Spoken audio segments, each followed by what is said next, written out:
Sister എപ്പോഴും മാതാവിനെ കയ്യിൽ കൊണ്ടു നടക്കാറുണ്ടോ? എപ്പോഴും ഞാൻ കൊണ്ടു നടക്കാറുണ്ട്. യുവതലമുറയായി നിങ്ങളോടത് പങ്കുവെക്കുന്നതിൽ ഒരുപാട് സന്തോഷമുണ്ട്. സിസ്റ്റർ 9 വർഷമായിട്ട് മാതാവിനെ കേരളത്തിനുള്ളിലും ഇന്ത്യക്കുള്ളിലും എവിടെ ധ്യാനത്തിന് പോകുമ്പോഴും ഞാൻ മാതാവിനെ കൊണ്ടാണ് പോകാറ്. സിസ്റ്റർ എന്തുകൊണ്ടാണ് മാതാവിനെ എപ്പോഴും കൊണ്ടുനടക്കാറുള്ളത്? അത് പങ്കുവെക്കാനും എനിക്ക് ഒരുപാട് സന്തോഷമുണ്ട്.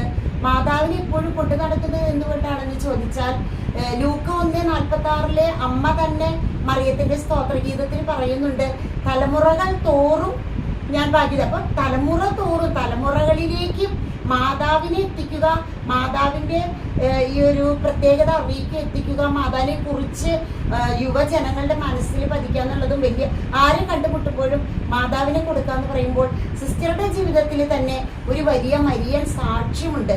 ഞാൻ വലിയൊരു, നിങ്ങൾ യൂട്യൂബ് ചാനലിൽ എപ്പോഴും കണ്ടിരിക്കും, വലിയ ഒരു കെട്ടിടത്തിന്റെ തട്ട് പൊളിഞ്ഞ് വീണ് മാതാവിന്റെ കർമ്മല മാതാവിന്റെ മുൻപിൽ വന്ന് അടിയറ വെച്ച് അടിമ വെച്ച ഒരു വീഴ്ച. എനിക്ക് വലിയൊരു വീഴ്ചയായിരുന്നു, അതൊരു അത്ഭുതമായിരുന്നു.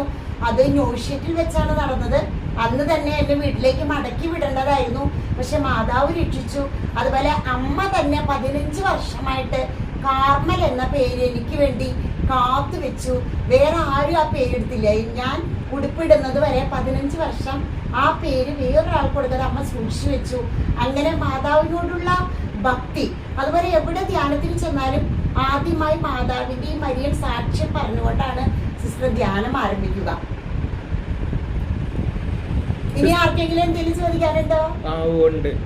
സിസ്റ്റർ ഈ യൂട്യൂബ് ചാനൽ എത്ര വർഷമായി തുടങ്ങിയിട്ട്? ഞാൻ ഈ യൂട്യൂബ് ചാനൽ തുടങ്ങിയിട്ട്, സിസ്റ്ററിന്റെ കാർമൽ റൂഹ മിനിസ്ട്രി ശുശ്രൂഷ തുടങ്ങിയിട്ട് 10 വർഷം ഈ മെയ് മാസത്തിലേക്ക് തികയാണ്. നിങ്ങളോട് എല്ലാവരോടും ഇത് പങ്കുവെക്കാനും എനിക്ക് വലിയൊരു അവസരം തന്നതിന് നന്ദിയുണ്ട്. 10 വർഷം തികയാണ്. മാതാവിനെ കൊണ്ട് നടന്നു തുടങ്ങിയിട്ടും ഈ കാർമൽ റൂഹ മിനിസ്ട്രി എന്ന യൂട്യൂബ് ചാനൽ തുടങ്ങിയിട്ടും ഈ മെയ് മാസത്തിലേക്ക് 2026 9 വർഷം തികയാണ്. അപ്പോൾ ഈ എവിടുന്നാണ് ഇതിനുള്ള ഒരു പ്രചോദനം ഉണ്ടായിട്ടുള്ളത്, ഈ യൂട്യൂബ് ചാനൽ തുടങ്ങാനൊക്കെ ആയിട്ട്?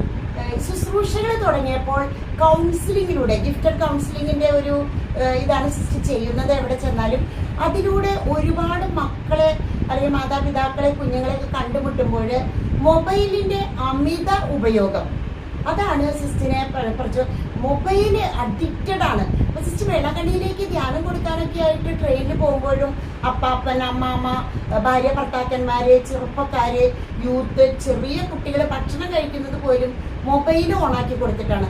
അപ്പോൾ ഒരുപാട് ചപ്പും ചവറും ഈ സോഷ്യൽ മീഡിയയിൽ, ഇപ്പൊ ഫേസ്ബുക്ക് ആയാലും ഇൻസ്റ്റാഗ്രാം, അതൊന്നും എനിക്കൊന്നും അറിയില്ലായിരുന്നു, യൂട്യൂബ് ആയാലും ഒന്നും അറിയില്ലായിരുന്നു. പക്ഷെ പരിശുദ്ധാത്മാവ് ശക്തമായ പ്രചോദനം തന്നതാണ് ഇത്രയും ചപ്പും ചവറും. അതുപോലെ ഇൻട്രസ്റ്റ് ഉള്ള ലോക സുഖങ്ങള്, നൈമിഷിക സുഖത്തിന് വേണ്ടിയുള്ള കാഴ്ചകള് ഒരുപാട് ഈ സോഷ്യൽ മീഡിയ മക്കളെ സ്വാധീനിക്കുന്നുണ്ട്.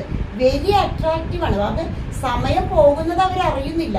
ഭക്ഷണം പോലും വെള്ളം പോലും കുടിക്കാതെ രാത്രിയുടെ യാമങ്ങളായാലും പകൽ യാമങ്ങളിലായാലും ഒരു മൊബൈൽ മാത്രമായാൽ അവരുടെ ജീവിതം ധന്യമായി എന്ന പോലെ പോകുമ്പോൾ അതിനിടയിൽ ഒരു പരിശുദ്ധ അമ്മ, കുരിശിന്റെ ഒരു ചിത്രം, കാർമൽ സിസ്റ്ററുടെ ഒരു 2 വചനം, അതൊക്കെ അതിൽ കിടക്കട്ടെ എന്നുള്ള പരിശുദ്ധാത്മാവിന്റെ ശക്തമായ പ്രചോദനമാണ് കാർമൽ റൂഹ മിനിസ്ട്രി. പിന്നെ കാർമലിന് പേരിട്ടത് തന്നെ എന്റെ പേരെല്ലാം കാർമൽ എന്ന പേര് വന്നത് തന്നെ പരിശുദ്ധാത്മാവ് വിശുദ്ധ ബൈബിൾ തുറന്നു വായിക്കാൻ പറഞ്ഞു.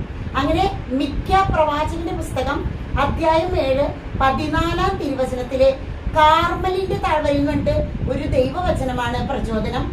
റൂഹ പരിശുദ്ധ ആത്മാവ്, അങ്ങനെയാണ് കാർമൽ റൂഹ മിനിസ്ട്രി എന്ന് യൂട്യൂബ് ചാനലിന് പേരിട്ടത്.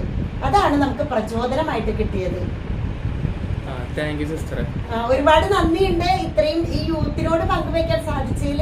നിങ്ങളുടെ സംശയങ്ങൾ ചോദിച്ചതിലും എനിക്ക് ഒരുപാട് സന്തോഷമുണ്ട്. മറുപടി പറയാനായിട്ട് സാധിച്ചതിൽ എൻ്റെ പരിശുദ്ധ അമ്മ നിങ്ങളെ ഓരോ നിമിഷവും വഴി നടത്തട്ടെ. പരിശുദ്ധവും മേരി ടു ജീസസ് ആണ് നമ്മുടെ ആപ്തവാക്യം. പരിശുദ്ധ അമ്മ, അമ്മയുടെ കാപ്പയും കീഴിൽ എപ്പോഴും നിങ്ങൾ സുരക്ഷിതരാകട്ടെ. ആമേൻ.